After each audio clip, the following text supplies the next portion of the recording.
Life is like a spring. You'll have ups and downs, but you've got to be resilient. And when you're down, you'll be able to spring back up. Revenue is vanity. Profit is sanity. But cash flow, my friend, is king.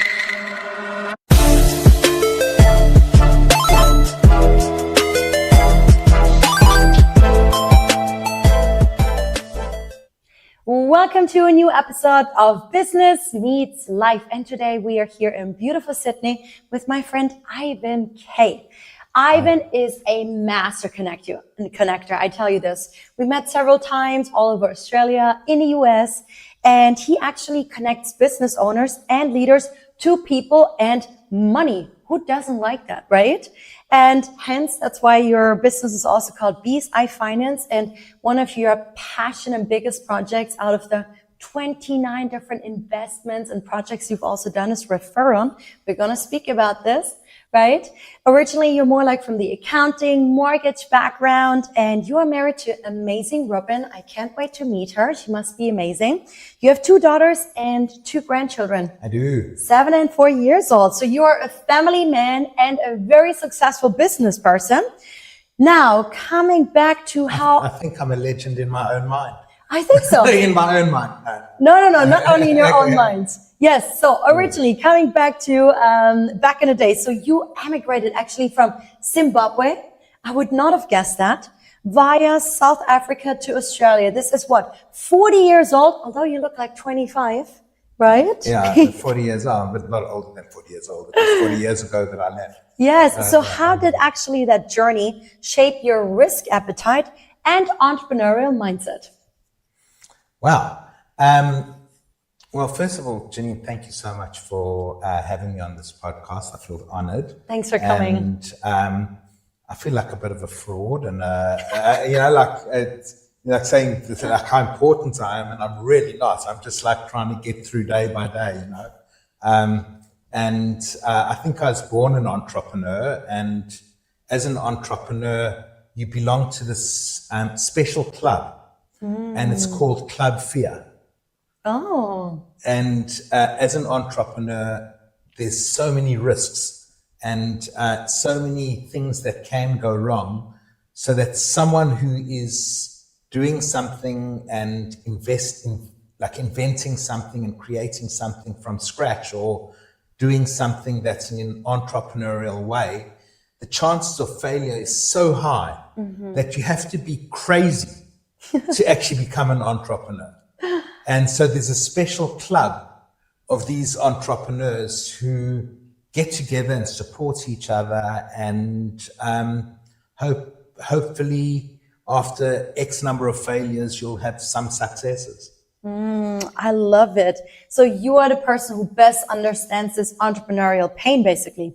So on your LinkedIn, I actually saw that you describe yourself as not an easy baby, but fair and all in. That sounds super catchy. Great marketing. So what does it actually look like, for example, in boardrooms or negotiations? Because you seem like a nice guy. I'm a bit of an alpha male. I seem a nice guy initially. But wow, when people start working with me, is it emotional intelligence or my whatever it is, isn't that great. So I really say what I feel, and very often it offends people. And I've got very little filter, and I will piss a lot of people off. Germans might like you, no? Potentially.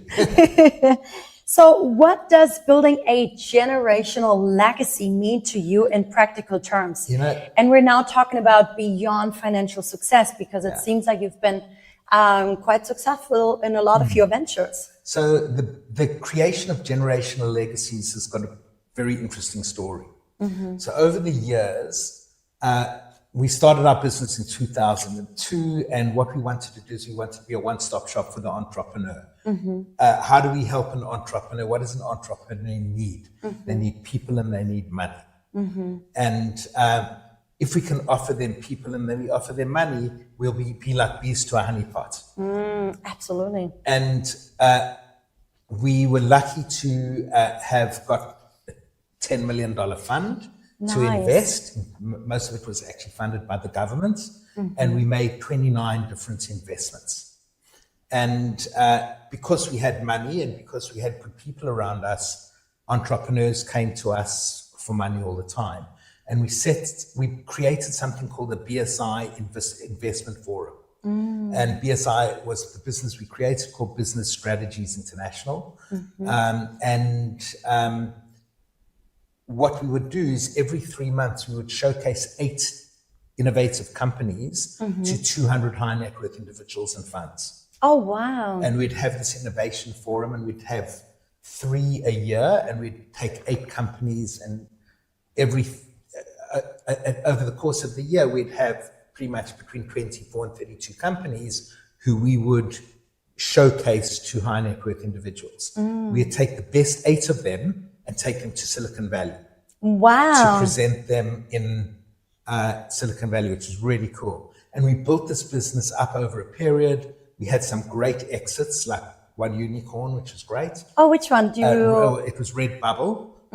What do they do? They are a marketplace for photographers and for photographers and artists, and they've now rebranded Artcore. So they came to our office at the time. The valuation was $2 million.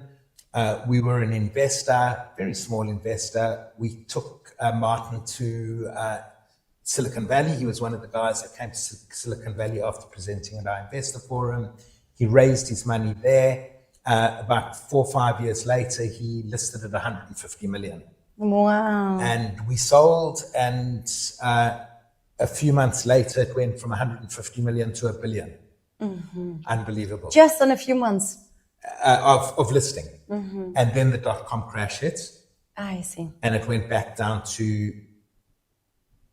400 million, then 100 million, then 60 million, then 40 million. But it's a great business. Oh, wow. It turns over $500 million a year. It's a fantastic business. Well done. And that's one of the 24.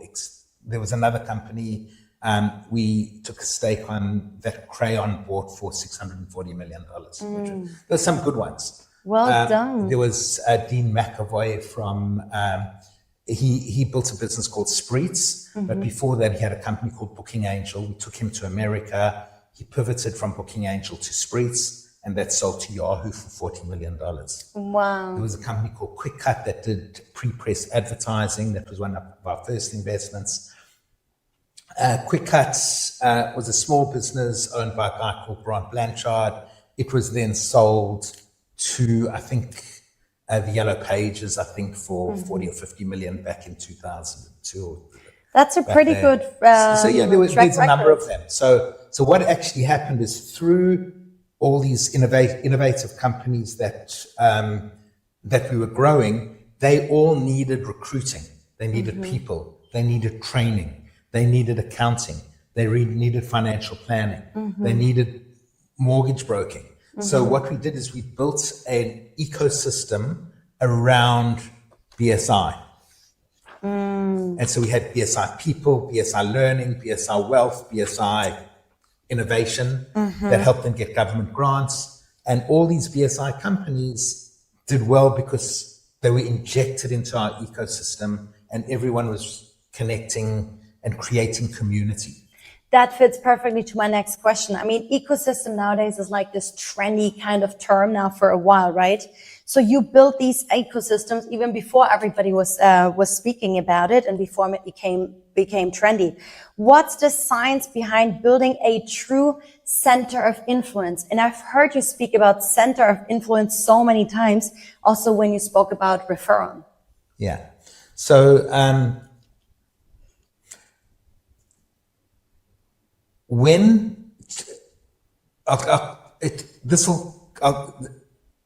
I'll share the story, and it'll come back to why the center of influence is so important. Please. Is as we grew and had all these companies, each one of them had their own CRM system. They were their own center of influence. So the BSI learning business had their business. They had the CEO. They had their clients. BSI people had their center of influence, and they had their clients and their own CRM system. The financial planning had their infrastructure and center of influence. And each of these pods and groups had their own communities. And the biggest problem that I had was we have interests in all these companies, but they weren't referring to each other. They each had their own, they had synergies, but because they were their own centers of influence and they ran themselves, they weren't talking to each other and they weren't referring to each other.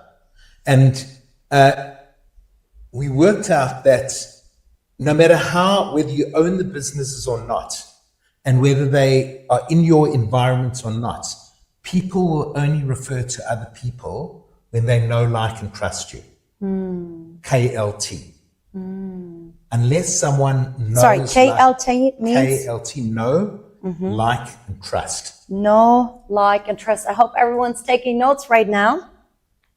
And unless someone knows, likes, and trusts you, they're not going to refer to you. Yeah.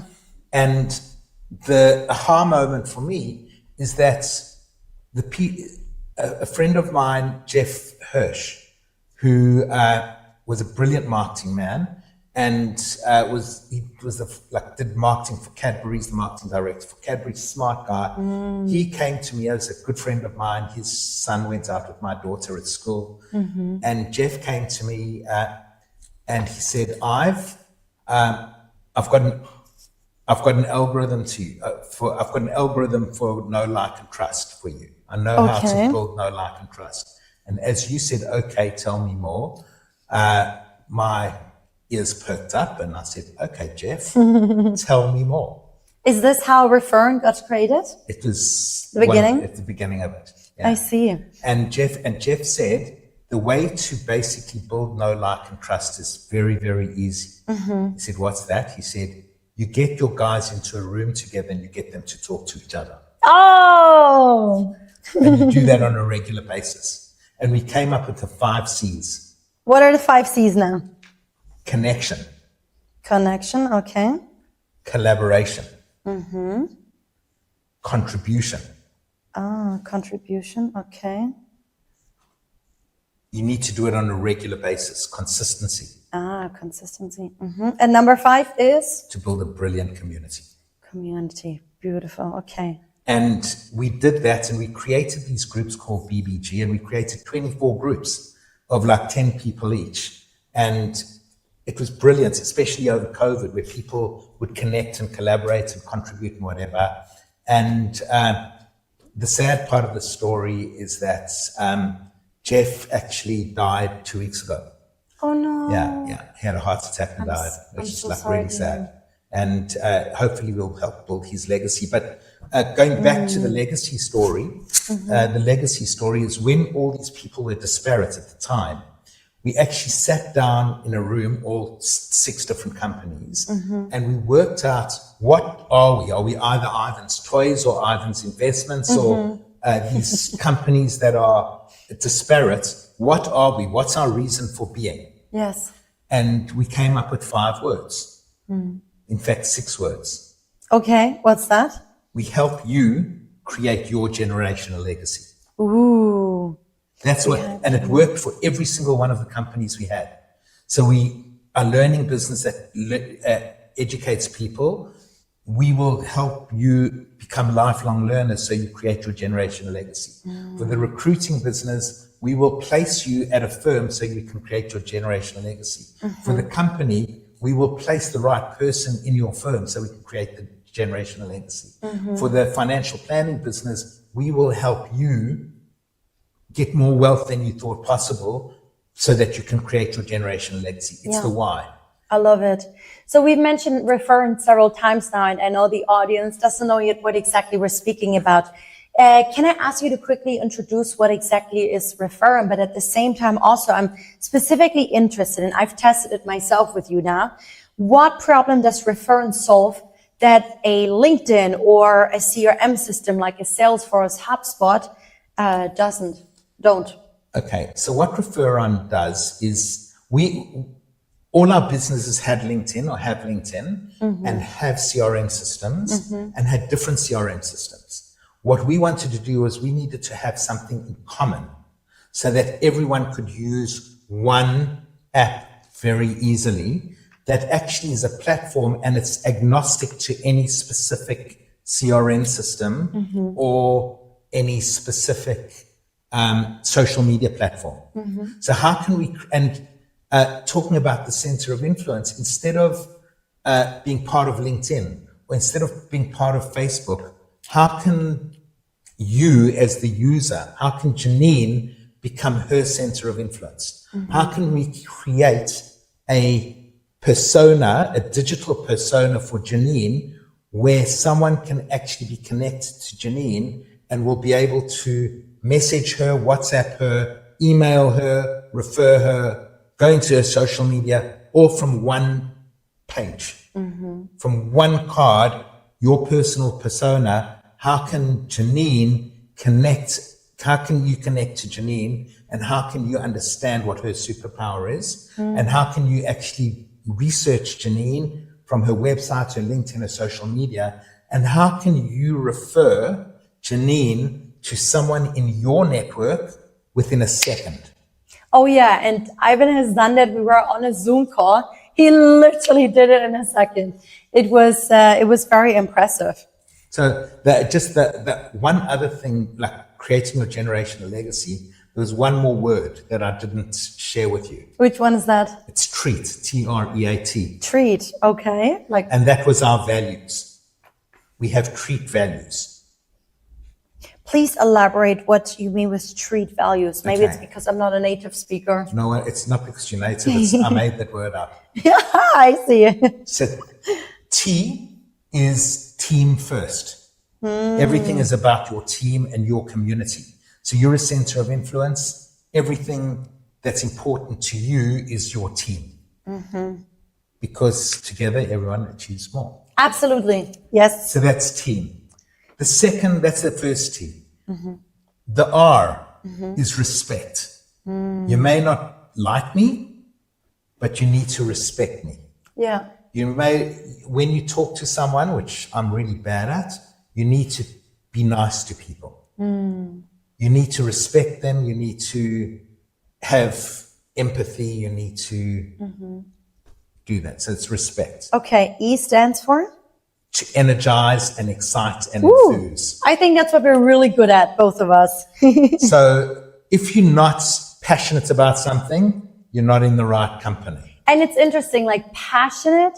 I read this in Ivan's profiles and in your blogs, like passion comes up so many different types. Does it? At times, and it really stuck out. And I can see the energy, the passion for all of the different projects you're doing. Yeah. And traveling around the world to different events and whatever you're doing. Someone's got to do it. Yes. Yeah.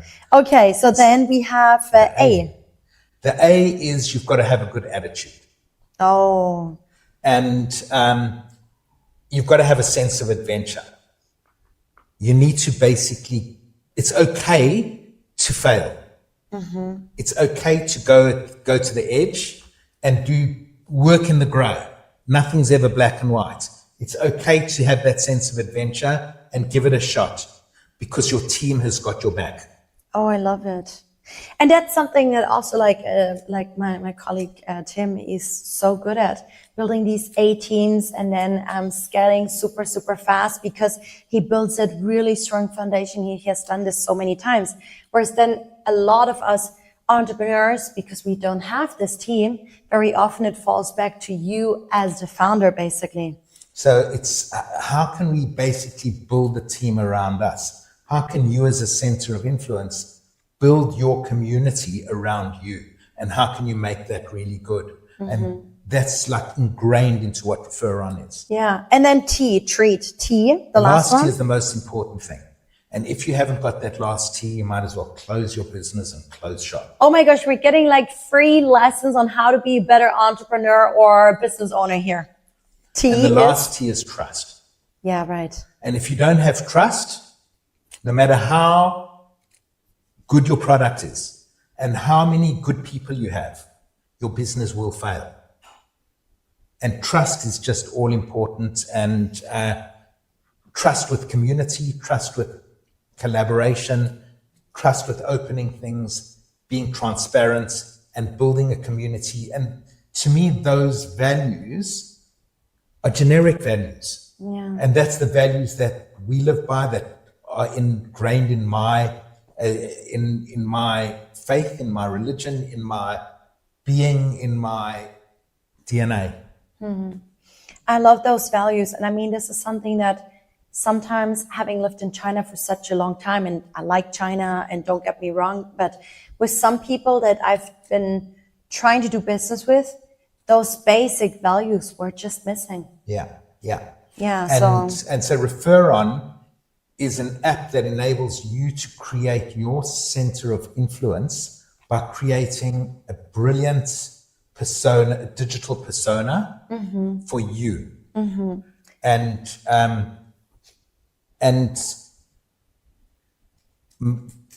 to do it very easily. now let's say me as a business owner or any kind of person, right? It could be anybody, even a student, right? Let's say everyone who's listening here is now creating a referral profile, a business card today. What opportunity does that unlock for the individual person? Right. So every single business, without fail, the best thing that you can do for a business is to give them a warm introduction. Am I That's right. right. Yeah, nowadays we go with AI or with all these databases or data scraping. We buy leads, right? I also help a lot of people like to buy like US leads. But again, even if they're high intent leads, they're still cold. Is there anything better than a warm introduction? I don't think so. Is there anything better than a referral? It's the same thing. And in some cultures, again, like if you look at China, for example, this is even stronger. This is how the whole system is built up. It's all about people who you know. Yeah, relationships. And when you developed your business, you probably, how did you meet? Tell me your story about Tim. How did you meet Tim? Yeah, exactly. So last year in June, I lived in Sydney for 1 month and I was exploring, where do I want to move next? 8.5 years in China are soon like, yeah, it's time to move on. I can come there for business trips, right? And then it's true. I built up my network step by step from zero. And yeah, a friend introduced me to him, right? There you go. A friend. And because his friend was also his friend was your friend, there was trust. Absolutely. So Refer On is built on KLT, on know, like and trust. I love it. It's all about, how can I refer you to someone in my network who I know, like, and trust? And how do you now turn those warm relationships into scalable, trackable revenues? Because like, for example, in China, for 6 years, I built this community called Monday Morning Motivation Community. We had more than 6,000 people in my community. Everything was built on WeChat, like in China, the WhatsApp basically, right? And also this is where I had a couple of limitations. Nowadays, there's like the schools and all different kind of like great systems for community building. But what I still miss nowadays is, if I think about, I've introduced so many people together.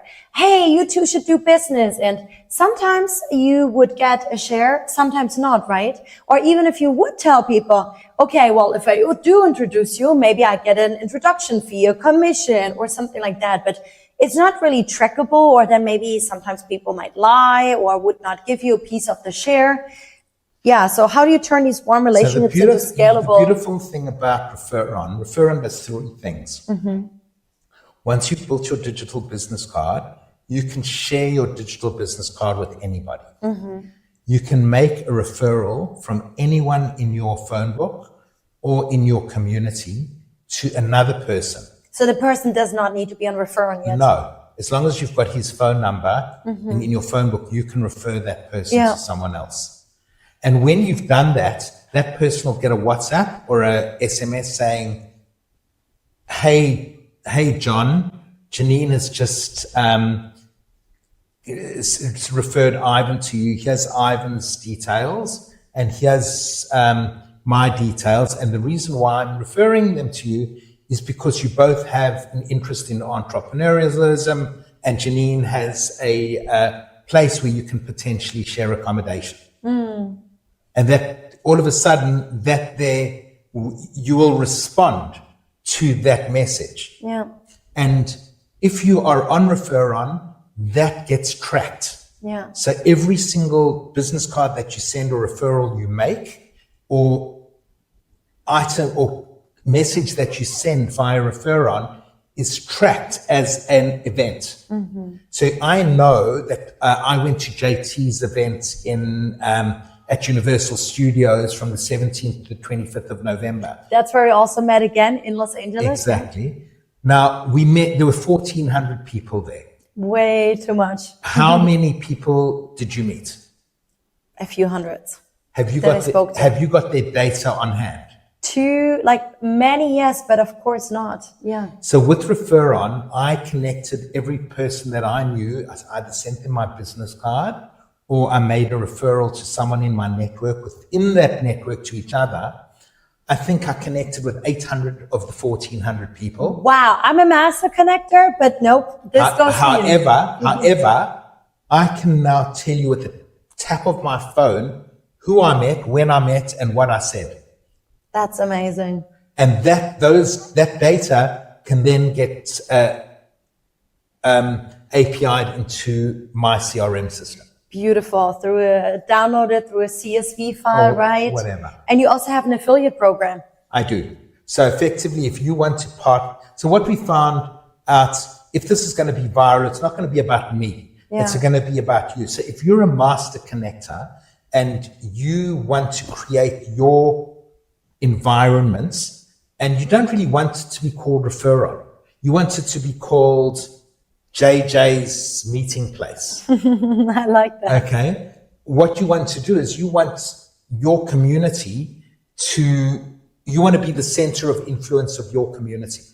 So you're going to, every time someone comes into your environment, you're going to say, type in your name, type in your email, type in your message, type in your business card. Here's a picture, which I did coming into your place. You've now got that data. You're now going to create a business card for your customer as your gift. You're going to give that person your business card and say, I have just built a business card for you. Download Refer-On with this link. And when they download Refer-On, they will have, instead of having Refer-On on the top, they're going to have JJ's business meeting at the top with nothing to do with Refer-On. So you are now building your center of influence with your community. Amazing. And if they then upgrade, because they want to white label their product. Yeah. Everyone's white labeling nowadays, right?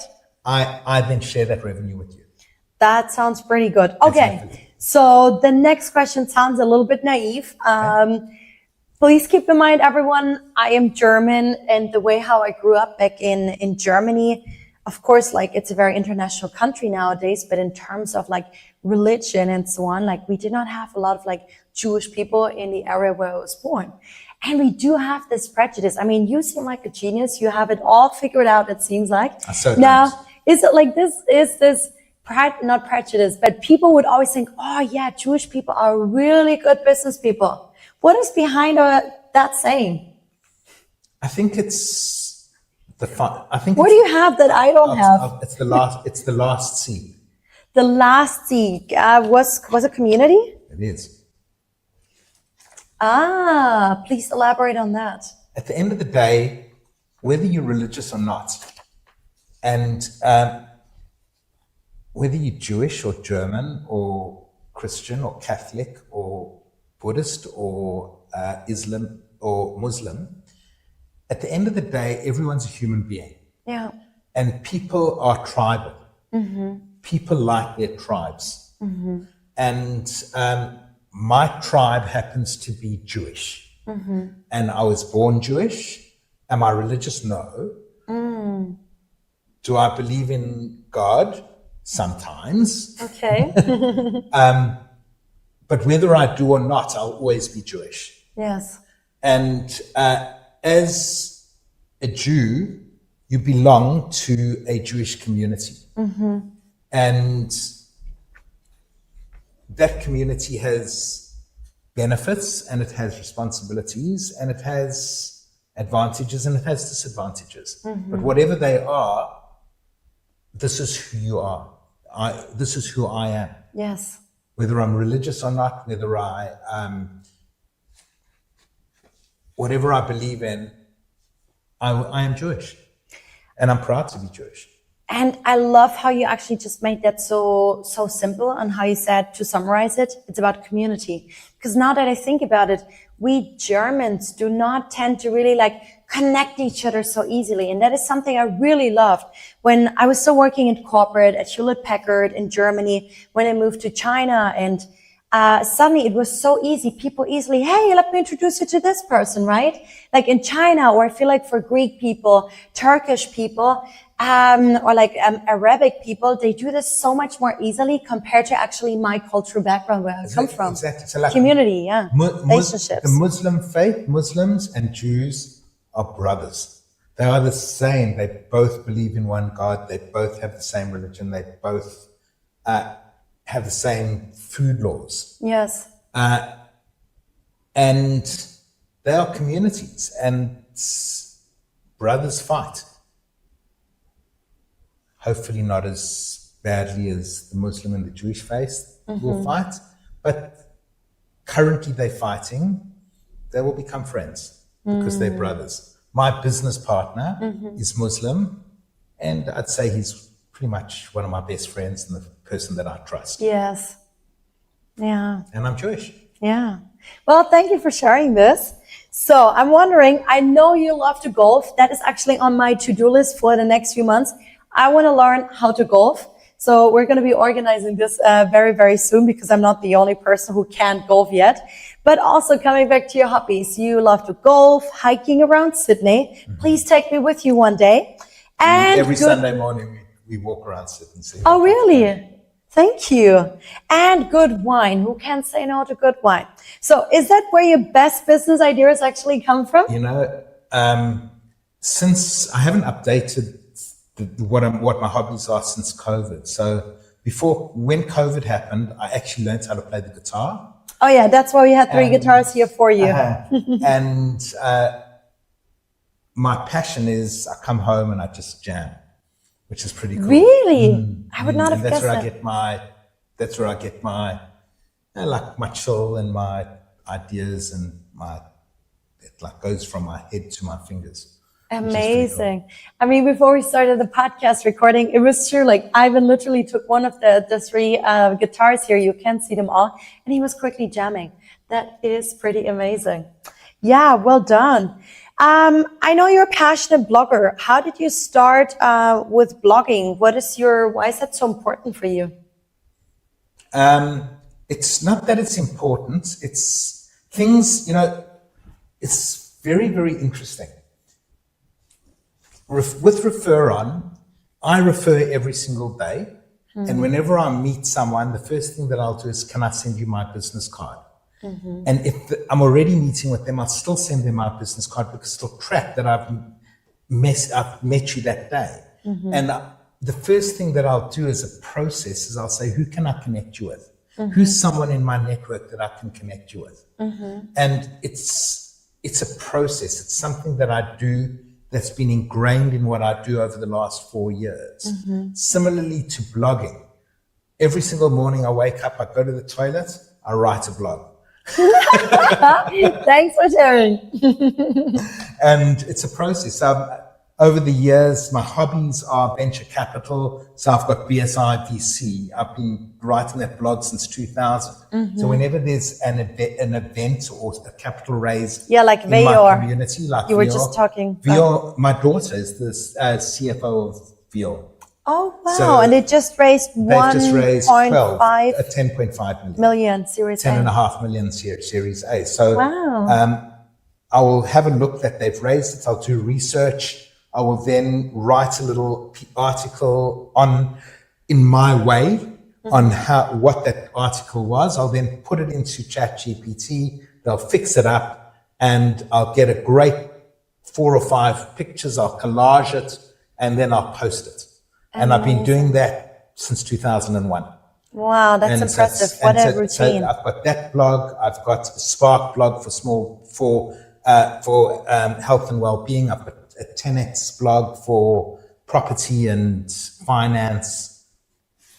Yeah, I've got a refer-on blog, of course. Yes, I love it. So basically, you are a loving grandfather, and you were just telling earlier that your wife, she's a GP, she's a doctor, right?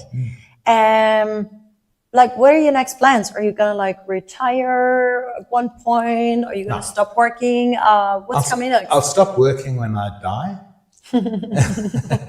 I can't. I don't think I've ever worked a day in my life. Like I haven't worked for 20 years. You know, like what's work? What do I do? I pretty much do what I want to do, and it just so happens that work and what I want to do sort of coincide. So yeah, hopefully I'll be able to do what I do for a very long time. And I actually loved it. It was hilarious. Earlier, you were mentioning, you were speaking to your wife about like, oh, should we retire or not? And what was it, her or you saying about, no, I have an ADHD brain? No, she looked at me and she said, what do I want to retire for? What, I'm going to look at you all day. She says, I'm not going to retire in a hurry. I love it. Yeah. That's amazing. So you basically say that trust is non-negotiable, right? How do you actually test for trust in early relationships? Like, for example, you and I, sure, we have met a couple of times at events. We have a lot of like common business partners and a network, but it's not that we've known each other now for years.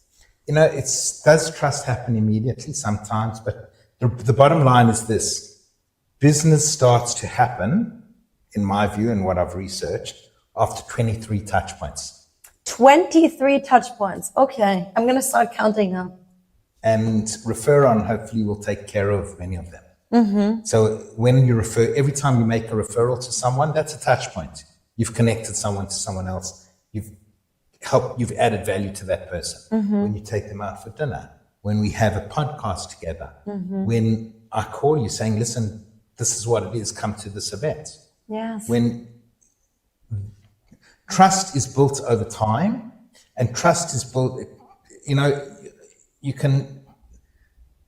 there's a saying that I've told people over the years, I'm sure I heard it from somewhere else, but there's a thing called money talks and bullshit walks.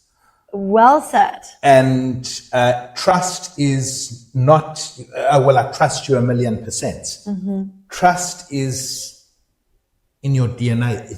You need to. And a lot of times trust is broken for whatever reason. It's not the end of the world.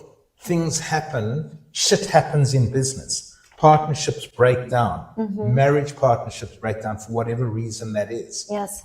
Trust is broken, or there's a reason why trust is broken. Yes. And as long as if you want to pursue a relationship, it's not easy, any relationship, because whatever can go wrong in a relationship will go wrong. Yes. You've just got to understand that the values of those people are the same. Your beliefs are the same. And if you've got your values, your treat values aligned, I think you'll go a long way. Yeah, I mean, as I work with some people all around the world, sometimes trust in different cultures also is seen a little bit different. Now, if you could give one rule to every CEO building a high growth company, what would it be? Buy low, sell high, and be kind to your mother. Buy low, sell high, and be kind to your mother. That's just the saying that I've always had. I love it. And again, going back to culture, I feel like that in some cultures, like Indian and some African cultures, or like Italians, they really treat their moms much better and pay much more attention about their mom's well-being than in other countries. And if it's not your mom, it's your wife. Yes. It's your woman in your life. I love the post you did even on LinkedIn about your wife. What did I say? Oh my gosh. You had a beautiful collage about her. Really? In different kind of... Oh my God, she's going to kill me. Oh, you don't remember? Or was that someone else? I don't know. That's probably her. But she's very not social media at all. Like she's not even on Facebook, on LinkedIn, nothing. I see. That's quite interesting. But I'm looking at your notes. One of your things is what's your leadership philosophy? And actually, talking about your leadership philosophy, I'm also wondering how much has either your wife, Robin, or maybe your daughters, Tanya or Heidi, or even your grandchildren influenced your leadership style? I don't know if I have a leadership. I think they would be brilliant leaders. I'm not so good. But one of the things that I've done, one of the reasons why I've done okay is I've had this amazing mentor for the last 25 years. Who's that? His name is Alan Pathmaraja, and he's based in Singapore. Okay. He must be 85 now. And Alan was the CEO of the OCBC Bank and the Great Eastern Insurance Company in Singapore, one of the largest banks. And I met him literally, must be 30 years ago now. And he asked me what I was doing. And I said, I'm starting up a business, helping entrepreneurs grow as a one-stop shop. He said, you know, Ivan, if you're going to help small to medium-sized business, I'm going to help you, because 95% of Singapore is based on small to medium-sized business. So you're doing something great. Yeah, very And impactful. for the last 30 years, every Friday at 3:00, he phones me. Wow. And he says, hello, Ivan, how are you? I said, fine. He says, are you balancing your life? So I said, no, Alan, no. How can I balance my life? I'm an entrepreneur. Do you want me to either balance my life or make money? He said, don't worry, you can make money. It's fine. But what he talked about leadership qualities. You need to be, what is a leader? And he summarized leaders into, he's an amazing man. He's got so many sayings and philosophies. So one of his philosophies were, before leadership philosophy, I phoned him the other day. I said, you know, Alan, our business is going great, but my cash flow is like always down the tubes. He says, Ivan, let me tell you something. Revenue is vanity. Profit is sanity. But cash flow, my friend, is king and queen. So like he's got all these sayings. Yes. And I was doing my business plan the other day. He says, you know, Ivan, let me tell you something. Vision without action is hallucination. Beautiful. Action without vision is chaos. But vision with action is the key to success. You know, like those type of saying. But the key one, which I'm reading here, what are the leadership qualities? He talked about leadership. And let me see if I can remember. He said, L is to listen. And listen and silence have the same letters for good reason. E is empathy. You need to sit in someone else's shoes. And until you do that, you won't know what they're thinking. Yes. A is attitude. And he says that your attitude, if you've got your attitude will determine your altitude. D is to be determined and be focused and purpose driven. E is to enthuse, engage, and excite. And the R is the most important for any entrepreneur. Respect again? Resilience. Oh, yes, of course, resilience. Because, and he says, life is like a spring. You'll have ups and downs, but you've got to be resilient. And when you're down, you'll be able to spring back up. And they're like an amazing guy. yeah, it means leader. And that's Yes. a leader. Yeah. Wow, I love it. Yeah. So that's What a great man. amazing. Yes. Man. Yeah, Alan. So what kind of grandfather are you? Are you more like a strategic mentor? Or are you Sunny, the I'm like soft landing? I'm a soft little teddy bear that just does everything. Yeah. That is beautiful. Yeah. Okay, so we're slowly coming to an end. Now, if a 20-year-old founder asks you how to build something meaningful, what would you tell them? Just do it. Just do it. Just do it. Give it a go. It's okay to fail. Okay, just do it. It's okay to fail. And a fail, like if you fail, you're not really failing. You're just learning what not to do. But yeah, give it a go. Beautiful. You were just in Bali a couple of days ago. Then yesterday you were in Melbourne. Now you are in Sydney. You are a flying bee, like me. Oh, And this the week even before I worse. was in Durban, actually. No way. Yeah. Where are you going to be tomorrow? I'm next week in Melbourne. Tomorrow I'll be at home, probably at the gym. Sounds amazing. Any last words to our international audience in here? Buy low, sell high, and be kind to your mother. And don't forget to join Download Referron. Referron. Download Referron. Refferron. Referron. Build your business card. I will refer you to Janine. Thank you. I have links included. Just check it out on YouTube, Spotify. You can click on it. Thank you so much for watching today. Sharing is caring. Send the podcast episode to your friends, family members, colleagues. Who knows? Maybe you're going to change their lives today. Thank you so much for your time, Ivan, and see you again soon. Oh, for the Sunday morning hike. Let's do it. Take care, guys.